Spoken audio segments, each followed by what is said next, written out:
So today's video is about a face development. But before discussing about a face development, that you should note that you already know that after the head fold process, that this is the cranial end of neural tube or a developing brain, that it lies at the most cranial part of the embryonic disc. And with respect to this buccopharyngeal membrane, also pericardial, that this pericardial tube and septum transversum lie caudally. So therefore basically you can say that this buccopharyngeal membrane lies between this developing brain and the pericardial tube after the head fold process. So therefore basically introduction that developing brain lies at the most cranial end after the head fold process, and buccopharyngeal membrane lies between developing brain and pericardial tube. Now, so the development of brain and pericardial tube begins from the 4th week of embryonic development, and also in this diagram you can see here that due to the developing brain, so here bulge like structure form, and also that due to the developing pericardial tube, that is pericardial tube also gets converted to bulge like structures. So therefore that I've written that due to the both development of brain and pericardial tube, both cranial end of neural tube and pericardial tube become bulge-like structures. Now here friends, you can see here that between this bulge-like structure, so here produced due to developing brain, and thus so here bulge-like structure of pericardial tube or a pericardium, that is a small surface a depression like cavity is present, and that small surface depression like cavity which is present between this bulge like structure of the developing brain and the pericardium is known as stomatodia. So therefore that I have written that between the bulge like structure produced by developing brain and bulging pericardium, a depressed like cavity like structure made, and that depressed cavity like structure known as stomatodia. Now here, that if you see that this is a stomatodium and this is the floor of the stomatodium, and here you can notice that this floor of the stomatodium is mainly formed by the buccopharyngeal membrane, and you can also notice that this is the foregut. So therefore that this buccopharyngeal membrane which is forming the floor of this stomatodium, separating stomatodium from the foregut, that is I have written that the floor of stomatodium formed by the buccopharyngeal membrane, and this buccopharyngeal membrane also separates stomatodium from the foregut. Stomatodium, floor basically buccopharyngeal membrane, and this is the so here bulge like structure produced due to developing brain, and this is the pericardium. Now, so here that as you can notice through this diagram that yes, brain is undergoing development, pericardium is also undergoing development. So here, and this is the foregut, so this is the foregut, and here and through this foregut basically gastrointestinal tract will be developed. But here along the development of all these structures, so here basically along the side of the stomatodium, so here pharyngeal arches are also developing. So this is the main key point. And also friends, you can also see here that this is the bulge like structure and is a developing brain. So here that this is a mesenchyme, so here which is covering this developing brain, and here and this structure is very important because for the formation of frontonasal process. Now friends, here you can see here this is a mesenchyme covering frontonasal process, but earlier you can see here that there was no projection, but now here you can see that this mesenchyme covering this brain, so here it shows a downward projection, and you can also notice that this downward projection so here slightly overlaps with the stomatodia, and that downward projection so here shown by this mesenchyme covering the brain, and that downward projection is known as frontonasal process. So here I have written that when the mesenchyme covering the developing brain proliferates, then a downward projection made, and that downward projection is known as so here frontonasal process, and this frontonasal process overlaps with stomatodia.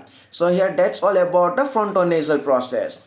So now, so finally that you can see that due to the development of frontonasal process, that this first pharyngeal arch, and the other name of first pharyngeal arch is also basically a mandibular arch, and this mandibular arch, so here surrounds the stomatodium from the side, and there is a paired mandibular arch. So now I will discuss what are the structures. So here basically a surrounding stomatodia. So here in this diagram you can see here that this is a stomatodium. Cranially above it is surrounded by frontonasal process, and below, so here it is surrounded by pericardium, and on either side it is surrounded by mandibular arch. So therefore I have written that. So here structure surrounding stomatodium: first frontonasal process, paired mandibular arches because there are two mandibular arches, and the last one is the pericardia. Now, so here this is the first pharyngeal arch or a mandibular arch. Now here that this mandibular arch also undergoes further divisions. So see that this mandibular arch gets converted to, so here maxillary process and mandibular process. So therefore that I written as mandibular arch divided into maxillary and mandibular processes. So therefore that this is the final structure. You can see here frontonasal process, stomatodium, maxillary process, mandibular process, pericardium. Now basically with respect to this frontonasal process, stomatodium, and these two processes, maxillary and mandibular processes, the whole phase development will be done. So therefore that I have written that a development of phase done on the basis of frontonasal process, stomatodium, maxillary process and mandibular process. So now you have to understand what are nasal placoids.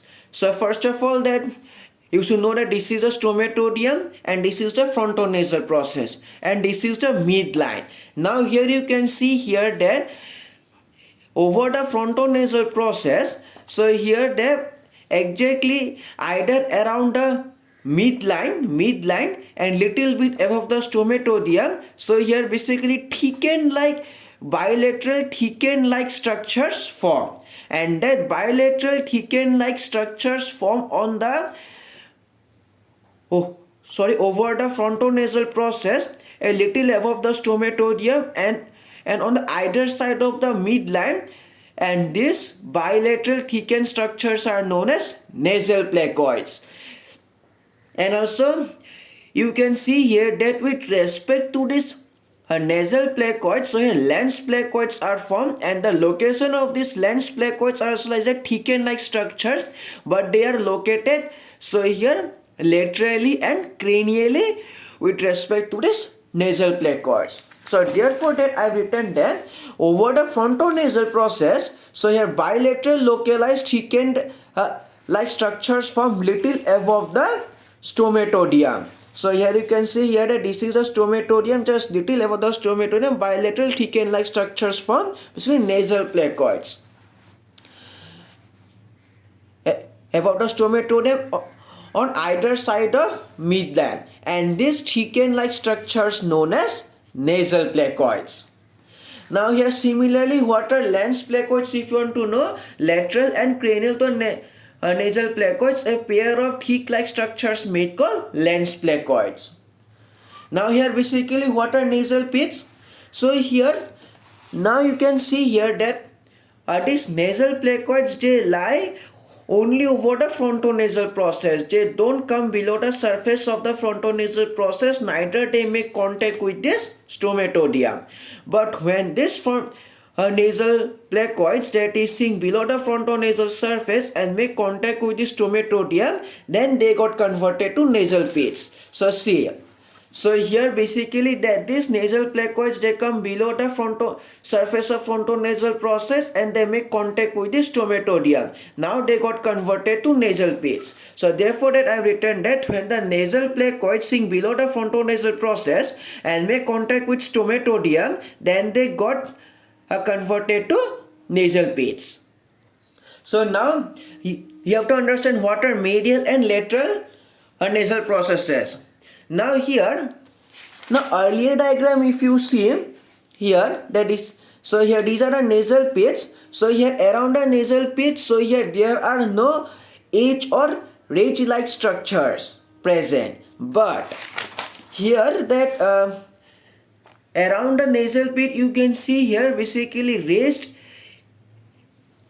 above structure present. The edges basically which are present around the nasal pit here, that is they have become raised, and this raised edges of nasal pit, so here do the formation of lateral and medial nasal processes. So here you can see here the edges of each nasal pit become raised above the surface. The medial ridge edge is known as medial nasal process and the lateral ridge edge is known as lateral nasal process. That's all about today's video. So today you have understood important points. So today you have understood about stomatodium, and then about frontonasal process, and little bit about mandibular arch, and here maxillary and mandibular processes, and then nasal placodes, and then about lens placodes, nasal pits, and then so here basically medial and lateral nasal processes. And here all these structures they will do the development of face. So please stay tuned for the next video. I hope that this video helps you a lot. Thank you.